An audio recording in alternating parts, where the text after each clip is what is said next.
এটা একটা নৌকা যা দেখতে সাধারণ সাবমেরিনের মতো, কিন্তু কাজ একদম ভয়ঙ্কর। তবে এটা কোনো যুদ্ধের অস্ত্র না, বরং মাদক চোরাচালানের জন্য বানানো এক অদ্ভুত যান। হ্যাঁ, এটাই নার্কো সাবমেরিন। দক্ষিণ আমেরিকার জঙ্গল থেকে শুরু করে আটলান্টিক মহাসমুদ্র পাড়ি দিয়ে যুক্তরাষ্ট্র কিংবা ইউরোপে পৌঁছানোর জন্য এদেরকে তৈরি করা হয়েছে। গত 10 বছরে 200টারও বেশি সাবমেরিন ধরা পড়েছে। কিন্তু আপনি কি জানেন, ধরা পড়ার সংখ্যার চাইতেও শত শত গুণ বেশি সাবমেরিন এখনও গোপনে চলাচল করছে। ভাবুন তো, পানির নিচে এক বিশাল সংখ্যক নৌযান চুপিসারে গোপনে তাদের কাজ করে যাচ্ছে, আর কেউ সেটা বুঝতেও পারছে না। আধুনিক তথ্য প্রযুক্তির যুগে যেখানে যুদ্ধ বিমান, যুদ্ধ জাহাজগুলো পর্যন্ত ধরা পড়ে, সেখানে জঙ্গলে বানানো একটা ছোট্ট সাবমেরিনকে কেউ শনাক্ত করতে পারে না। এমনকি আমেরিকার নৌবাহিনী প্রতিনিয়ত এই সাবমেরিনের কাছে ব্যর্থ হয়ে আসছে। কেন? কিভাবে এরা এত সফল? তো চলুন পানির নিচের এই রহস্য থেকে একটু ঘুরে আসা যাক। প্রতি বছর হাজার হাজার টন কোকেন চোরাচালান হয় দক্ষিণ আমেরিকা থেকে যুক্তরাষ্ট্র আর ইউরোপে। পুলিশ আর কোস্টগার্ড যতই সতর্ক থাকুক, এর বিশাল অংশ ঠিকই পৌঁছে যায় তার নির্দিষ্ট গন্তব্যে। ধরা পড়া মাদকের পরিমাণ বড় হলেও চোরাচালানকারীদের চালাকি যেন আরও বড়। প্রথম দিকে এই নার্কো সাবমেরিনগুলো খুব সাধারণ আর স্বল্প দূরত্বের যাত্রার জন্য তৈরি করা হতো, কিন্তু সময়ের সাথে সাথে চোরাচালানকারীরা আরও উদ্ভাবনী আর আধুনিক হয়ে উঠেছে। আজকের দিনগুলোতে জঙ্গলের গভীরে লুকানো গোপন শিপইয়ার্ডে তৈরি হয় অত্যাধুনিক সাবমেরিন, যা হাজার হাজার মাইল পর্যন্ত পাড়ি দিতে পারে। কার্টেল আর আইন শৃঙ্খলা বাহিনীর এই যুদ্ধ যেন এক চিরন্তন ইঁদুর বিড়ালের খেলা। কার্টেল নতুন নতুন পদ্ধতি আর প্রযুক্তি উদ্ভাবন করে, আর পুলিশ এবং কোস্টগার্ড সেই সমস্ত থামাতে নতুন নতুন কৌশল নিয়ে আসে। কিন্তু এটাই তো চ্যালেঞ্জ, কার্টেলগুলো এতটা দক্ষ আর আধুনিক কিভাবে হয়ে উঠেছে। চলুন এবার সেগুলোর গভীরে যাওয়া যাক। যদিও চোরাচালানের শুরুর দিকে নার্কো সাবমেরিনগুলো ছিল বেশ সহজ নকশার। এগুলো খুব বেশি জটিল কিছু ছিল না। 46 ফুট লম্বা, যা সমুদ্রের পানির নিচে কিছুটা লুকিয়ে চলতে পারত। এর মাথা পানির নিচে থাকতো, আর রং এমনভাবে করা হতো যেন সমুদ্রের সাথে মিশে যেতে পারে, ফলে রাডারের চোখ এড়িয়ে চলতে পারত এই সাবমেরিন। কিন্তু এর ভেতরটা কেমন? এক কথায় মোটেও আরামদায়ক না। ক্রুরা থাকতো খুবই সংকীর্ণ জায়গায়। পেছনে থাকতো ডিজেল ইঞ্জিন, মাঝখানে ক্রুদের ঘুমানোর জন্য ছোট্ট জায়গা, আর সামনে মাদকের ব্যাগ। একটা সাবমেরিন প্রায় 7 থেকে 8 টন পর্যন্ত কোকেন বহন করতে পারত। এত ওজন নিয়ে সাবমেরিনটাকে পানির নিচে নামিয়ে রাখা হতো যেন সহজে কেউ দেখতে না পায়। এভাবে সাবমেরিনগুলো দিনরাত সমুদ্র পাড়ি দিত। 5 জন ক্রু মিলে ভয়ঙ্কর উত্তাল সমুদ্রের ভেতর ঘন্টার পর ঘন্টা বসে থাকত। কিন্তু এই যাত্রা থেমে যেত এক মুহূর্তে যদি কোস্টগার্ড তাদেরকে শনাক্ত করতে পারত। মজার ব্যাপার হলো, একবার ধরা পড়লে চোরাচালানকারীরা চেষ্টা করত পুরো সাবমেরিন পানির নিচে ডুবিয়ে দিতে, কিন্তু সবসময় সেটা সম্ভব হতো না। এই সাধারণ নকশাগুলোই একসময় মাদক কার্টেলগুলোকে অনেক বড় বড় সাফল্য এনে দিয়েছিল। তবে এখনকার উন্নত প্রযুক্তির তুলনায় এগুলো যেন এখন পুরনো দিনের স্মৃতি। কার্টেলগুলো যখন বুঝতে পারলো যে সমুদ্র পাড়ি দিতে হলে আরও উন্নত নকশা দরকার, তখন তারা সাবমেরিনগুলোকে আরও বড় এবং শক্তিশালী করে তুলল। এভাবে জন্ম হলো 65 ফুট লম্বা উন্নত নার্কো সাবমেরিনগুলোর।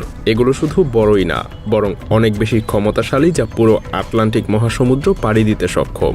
কিন্তু এই যাত্রা মোটেও সহজ না। ক্রুদের জন্য এখানে নেই কোনো আরাম। ঘুমানোর বিছানার জায়গায় তাদেরকে প্লাস্টিক ব্যাগ আর শক্ত ফাইবার গ্লাসের মেঝেতে শুতে হয়। শৌচাগারের বদলে ব্যবহার করতে হয় প্লাস্টিক ব্যাগ। খাবার বলতে আছে শুধু এনার্জি বার, চাল আর স্যাডিনের ক্যান। সমুদ্রের উত্তাল ঢেউ, পথ হারানোর ভয় আর কোস্টগার্ডের নজরদারির মধ্যেও এই সাবমেরিনগুলো তাদের লক্ষ্য পূরণের জন্য চলতে থাকে। কিন্তু কখনো কখনো সবকিছু পরিকল্পনা অনুযায়ী হয় না।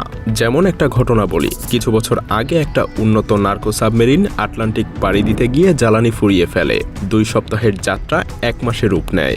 এরপর তারা চেষ্টা করে অন্য কার্টেলের নৌযানের সাথে যোগাযোগ করতে, কিন্তু তারা সেটাতেও ব্যর্থ হয়। শেষমেশ তারা সাবমেরিনটাকে ডুবিয়ে দিয়ে পালানোর চেষ্টা করে, কিন্তু শেষমেশ আইন শৃঙ্খলা রক্ষাকারী বাহিনী তাদেরকে ধরে ফেলে। তবে যখন উন্নত সাবমেরিনও ধরা পড়ার ঝুঁকিতে পড়ল, তখন কার্টেলগুলো তৈরি করলো স্নরকেল সাবমেরিন। এটা এমন এক নৌযান যা পুরোপুরি পানির নিচে ডুবে চলতে পারে। শুধু উপরের দিকে থাকে ছোট্ট একটা পাইপ। এই পাইপ দিয়ে বাতাস ঢোকে আর ইঞ্জিন ঠান্ডা রাখে। এই 65 ফুট লম্বা সাবমেরিনগুলো ফাইবার গ্লাস দিয়ে তৈরি, যাতে সেগুলো সহজে রাডারে ধরা না পড়ে। এটা প্রায় 8 টন পর্যন্ত কোকেন বহন করতে পারে, এবং এগুলো এতটাই গোপনীয় যে সমুদ্রে কোনো স্নরকেল সাবমেরিন এখন পর্যন্ত ধরা পড়েনি। সত্যি বলতে জঙ্গলের ভেতরে এ ধরনের উন্নত নকশার সাবমেরিন তৈরি করা আসলেই অবিশ্বাস্য। কার্টেলরা যেন সবসময় আরও এক ধাপ এগিয়েই থাকে। মজার ব্যাপার হলো, যখন স্নরকেল সাবমেরিনের উন্নত প্রযুক্তি সবার নজর কাড়ছিল, তখন কার্টেল আরেকটা বিপ্লবী ধারণা নিয়ে আসে। বৈদ্যুতিক সাবমেরিন, এটা যেন একদম নীরব আর পুরোপুরি অদৃশ্য চোরাচালানের এক মেশিন। ৩৯ ফুট লম্বা এই সাবমেরিনে কোনো ডিজেল ইঞ্জিন নেই, এটা পুরোটাই চলে 10 টন ব্যাটারির শক্তিতে। এই ব্যাটারি চালিত সাবমেরিন 12 ঘন্টা পর্যন্ত 5 কিলোমিটার প্রতি ঘন্টা গতিতে চলতে পারে। যদিও এর গতি কম, কিন্তু এটা পুরোপুরি পানির নিচ দিয়ে চলতে পারে এবং বড় নৌযানের সাথে যুক্ত হয়ে বেশি দূরত্ব পাড়ি দেয়। সবচেয়ে চমকপ্রদ ব্যাপার, এই সাবমেরিনের গোপনীয়তা এতটাই নিখুঁত যে সমুদ্রে কখনোই এর দেখা মেলেনি। শুধু কলম্বিয়ার জঙ্গলে মাত্র একটা সাবমেরিন পাওয়া গিয়েছিল। কার্টেলরা এটাকে শেষ অস্ত্র হিসেবে তৈরি করে রেখেছে, যা ধরা পড়ার সম্ভাবনা প্রায় শূন্যের কাছাকাছি। তবে যখন আপনি ভাববেন কার্টেলের এসব জটিল মেশিনগুলো হয়তো শুধু প্রযুক্তির গুণ, তখনই সামনে আসে আরেকটা নাম, অস্কার মরেনো রিকার্ডো। তাকে বলা হয় নার্কো সাবমেরিনের রাজা। Drugs and disappearing. Here's tonight's Marshall's Most Wanted. 38-year-old Ricardo Moreno served 41 months in prison for a felon in possession of a firearm. জঙ্গলের গভীরে নদীর পাড়ে লুকানো শিপইয়ার্ডে এই মানুষটা তৈরি করত এমন এক সাবমেরিন যা হাজার হাজার মাইল পর্যন্ত পাড়ি দিতে সক্ষম। তার তৈরি সাবমেরিনগুলো যেন কার্টেলের জন্য সাফল্যের টিকিট ছিল। কিন্তু 2022 সালে রিকার্ডোর দিন শেষ হয়। বহুদিন ধরে আইনশৃঙ্খলা বাহিনীর চোখ ফাঁকি দিয়ে কাজ চালালেও একদিন কলম্বিয়া এবং আমেরিকার যৌথ বাহিনীর অভিযানে ধরা পড়ে রিকার্ডো। তার এই গ্রেফতার কার্টেলদের জন্য একটা বড় ধাক্কা ছিল। অস্কার মরেনো রিকার্ডোর গ্রেফতার হয়তো নার্কো সাবমেরিনের একটা মাত্র অধ্যায়ের সমাপ্তি, কিন্তু এর মানে এই না যে এর লড়াই শেষ। কার্টেলরা কখনো থেমে থাকে না, তারা প্রতিবার নতুন উদ্ভাবনী শক্তি নিয়ে আবার ফিরে আসে। অন্যদিকে পুলিশ আর কোস্টগার্ডও থেমে নেই, তারা নতুন নতুন প্রযুক্তি, উন্নত নজরদারি আর বুদ্ধিমত্তা ব্যবহার করে কার্টেলের এই ছায়াযুদ্ধ থামানোর চেষ্টা চালিয়ে যাচ্ছে।